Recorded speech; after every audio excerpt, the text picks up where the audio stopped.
At the Northern Colorado Liberty Group's September meeting, guest speaker Luke Korkowski took questions from the crowd. He's a Republican running for the U.S. Senate seat in Colorado. I went to a Democrat luncheon the other day. Okay. And somebody referred to Obama as a statesman, which I seriously disagree with. Okay. But the presidents that you mentioned, and Ron Paul, I believe, is also a statesman. So how would you be a statesman?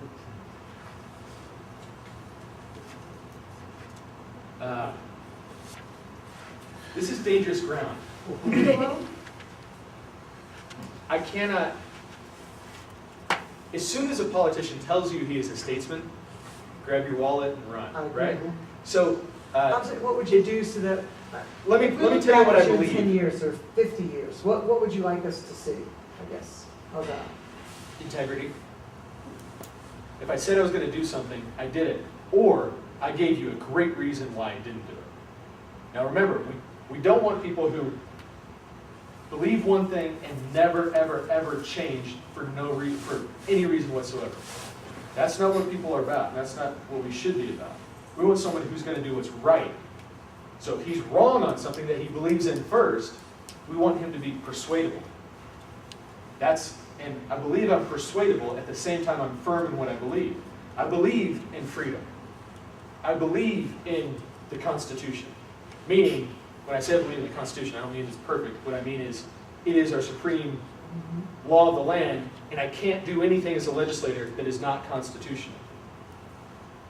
It's going to be hard to persuade me otherwise. It's going to be really hard to persuade me otherwise.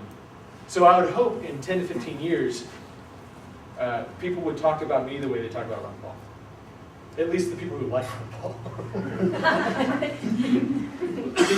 because I mean, you look at his voting record, and I have. That's impressive. That's impressive that a guy goes into Congress twice, or 2 different stints, and is consistent. And I would love to be that way. And I think I expect I will be that way. The problem is you never know, right? You never know. When I say you, I mean you literally. I know as much as I can, but you don't, because you don't know me personally. Right, and I have seen your website, so. Right. Here's what I can tell you. One of the first things I did was I called up a buddy of mine when I decided to run. I called up a buddy of mine and said, all right, you're the BS detector. If I do anything morally, ethically inappropriate, you're to call me on it. And he does. And then I called up another buddy of mine who's known me longer and said, you're the other BS detector. And those 2 guys don't know each other. And everybody in my campaign has permission to call those guys if they see me do anything inappropriate. And that's going to continue once I'm in office. I hope. I'm going to ask them to continue. And hopefully the job isn't very hard. That's all I can tell you. You know, I was just talking to a guy who's an experienced political operative, and he's used to people blowing smoke at him. So he said, you're a politician, so I assume you're lying to me. Okay. I mean, that's exactly what's wrong with our politicians, right? I can't do anything about that. I can't do anything about the assumed negative characteristics of myself. Yes, sir. Luke, I like what I hear. Thanks. From a practical standpoint, you're up against several other Republican candidates for Senate. Indeed I am. Several of them are well entrenched within the Republican Party. They've got history with the Republican Party. And given the dynamics of how the Republican Party operates, which those of us that were supporting Ron Paul for the elections are well aware of that. I'm aware too. None of you should get kicked out of the party. So how do you see yourself making it through past the state convention, perhaps, hopefully to even go on to a primary or something? How do you see yourself being able to get your campaign elevated to a level where you stand a chance of being our Senate candidate? 4, 8, 11, 15, 18, 21, 25. 25 people here. There is, on September 25th, there is the Centennial Dinner at the Colorado Republican Central Committee. Right? I need all 25 of you to register as Republicans, pay the $50 for the dinner, and go to Keystone. If you show up there, there's a candidate forum, and there's Straw poll. a straw poll. If I show up having raised a significant amount of money, which for me would be $100,000 by the end of this month. Yeah, that's a low amount for a Senate candidate. But for me, coming out of nowhere, if I raise 100 grand, they're going to notice. So that means I need 1,000 people to give $100. You're 25 right here. So that's a good start. So two things. If I raise a lot of money, and if I show up at that straw poll, and I get a strong showing, the establishment's going to do this. Where's this guy from? And if I can do that, then I can get some of the establishment on my side. Because the establishment is not excited about Jane Ware. They're not excited about Tom Weems. They're not excited about Ken Buck. They're not excited about Brian Fraser. And nobody's even paying attention to Cleve Tidman. As they're not really paying attention to me, except for folks like you.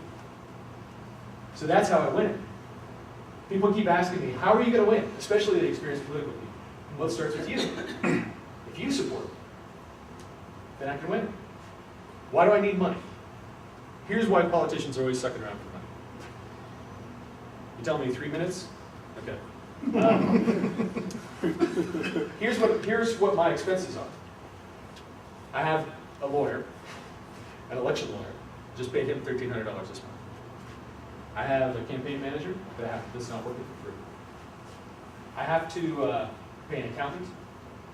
I have to pay for my website, and then I also have to pay for direct mail, advertising. Direct mail is the cheapest, the highest return bit of political advertising you can do, at least at this stage. So I have to hit the 6,000 people who were delegates and alternates to the state convention last year, and probably will repeat the state assembly this year. I have to hit them with direct mail pieces. That's going to be 7,500, 10,000 per direct mail piece. I want to hit them with one a month between now and the assembly. If I can do that, then I've got a shot. So it really starts with you, and it starts with you, and with you, and over here. That's where it starts. And that's how we do it. It's just like any other politician wins, right? You raise enough money so you can get your message out, and then you win over people one by one by one. You have other events lined up the next few days between now and the 25th? Yes, I do. Okay. Yeah. So Tomorrow, for example. on Monday, we'll be issuing a press release about what I'm going to do building up to that September 25th event. And then I've got several things. On my website, I have a public calendar that says where I'm going to be and what I'm doing. Are you driving back to tonight or? Tonight I'm going to Denver, spending the night, and then tomorrow I'm going out to Grand Junction for the Club 20 meeting. Okay. And that will go. There's a breakfast at 6:30 in the morning just down the street here that's 30 or so people attending as well. No, there's a speaker already assigned, and they're ending at 7:30 Yeah, I to don't go think. to Probably won't have The to. World War II I flag. don't think I can make it. You can go and network it. Yeah, Maybe. I'm going out to Club 20. Yeah.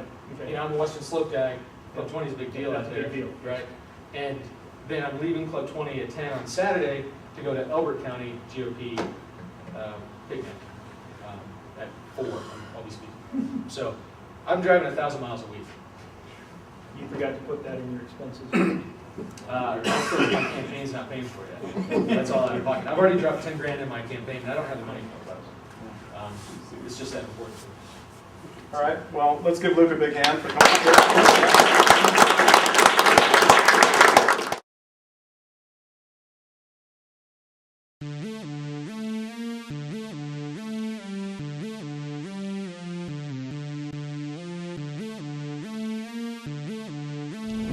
In Theory TV is a live interactive video show. I broadcast on boldvoices.tv, channel 6, as well as intheory.tv. In theory, we live in a rational world with liberty and justice for all. Let's explore the possibilities.